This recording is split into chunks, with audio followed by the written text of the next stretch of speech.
We've all been there. The meal is over, waiter brings you the check, and suddenly you aren't paying for dinner, you're doing a math problem. You're wondering, was that service worth 20%? If I leave 15, do I look like a cheapskate? If I leave 0, am I a monster? Americans have a love-hate relationship with tipping. We treat it like a mandatory bonus for good service.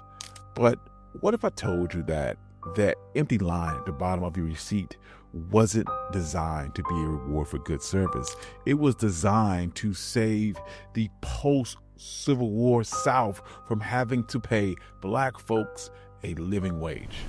Tips began as a weapon to maintain the economics of slavery in a free country. But the story that I'm going to tell you isn't about the weapon. It's about the men who grabbed that weapon by the blade and used it to cut themselves a slice of the American pie. If you like stories like this, you can find more stories like this at onemichistory.com. But without further ado, let's get started. To understand how this happened, you have to go back to well before the Civil War and go to Tudor England. Back then, if you were a guest in a lord's house, you were expected to pay the servants for their trouble. It was called the Vales. By the 17th century, the practice had moved into coffee houses. Legend has it that there was a bowl on the counter labeled "To ensure promptitude," TIP. Now, historians argue about whether or not that acronym is even true, but the function is undeniable. It wasn't gratitude, it was a bribe. It was a way for a rich man to buy better treatment from the guy working the counter next to him. Fast forward to the 1860s, and wealthy Americans travel to Europe, and they see this tipping habit. They see how it makes servants bow lower and move faster, and they love it. They bring it back to the United States to show off their European sophistication. But here's the thing, Americans hated it. By the late 1800s, tipping was viewed as un-American. Why? Because America was supposed to be a democracy, a land of equals. The idea that one man had to buy favor from another man or a worker had to beg for his wages was disgusting. Now remember, if you're black, this is not for you. This is white people they're talking about. The backlash was so strong that by 1915, 6 states had banned tipping. In 1918, Georgia declared tips a commercial bribe. So if the government tried to ban it and the people hated it, why are we still tipping? It survived because of racism, because the South needed a loophole. After the Civil War, the American economy was in a crisis. The 13th Amendment ended slavery, and suddenly you couldn't force black people to work for free anymore. You had to pay them. But industries that relied on service labor, restaurants, hotels, railroads, weren't ready to give up their free labor. Enter George Pullman. He invented the Pullman sleeping car, which was basically a luxury hotel on wheels. He needed thousands of servants to wait on his wealthy white passengers, and he knew exactly where he could find them. He hired formerly enslaved black men. He knew that they were desperate for work, and he knew that they were trained in servants of white folks. But Pullman didn't want to pay them a living wage. He created a system that would change the restaurant industry. He paid the porters a base wage of just $27.50 a month. Even in 1916, that was poverty wages. You couldn't pay your rent, let alone feed a family. The hours, these men worked up to 400 hours a month. That is double a full-time job today.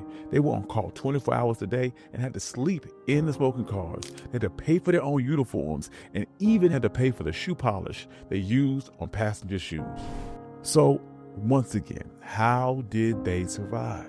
Pullman told the public, "We provide the luxury and you provide the wages." He explicitly told customers that the porter's livelihood depended on tips. This wasn't generosity, it was a business model.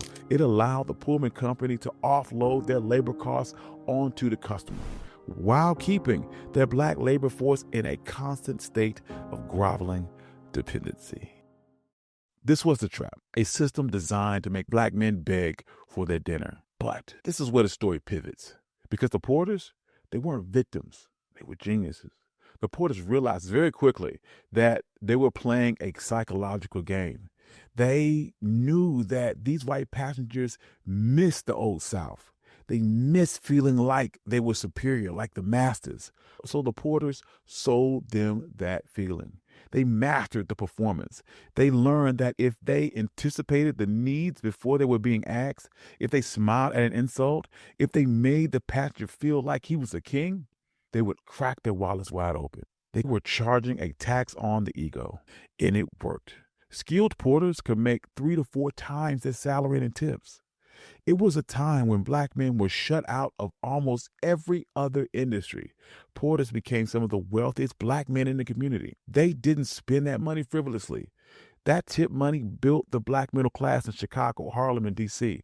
They sent their children to Howard and Morehouse. They took the scraps they were being given from their former master's table and built their own table. There was a cost, though. This performance was exhausting. Smiling when you wanted to scream takes a toll on your soul, and practically it was dangerous. If a passenger had a bad day, you didn't eat. If you got sick, there was no safety net. Porters knew that this type of hustling system wasn't enough, so they had to break it. In 1925, they reached out to a labor organizer named A. Philip Randolph, and they declared war on the Pullman Company. And this was a very dangerous game. Pullman hired spies to infiltrate their meetings. If you got caught with a union card, you'd get fired. They were threatened and beaten, but for 12 years, they continued to organize. And in 1937, they did the impossible. Pullman Company surrendered. They signed the first major labor deal between a black union and a major U.S. corporation.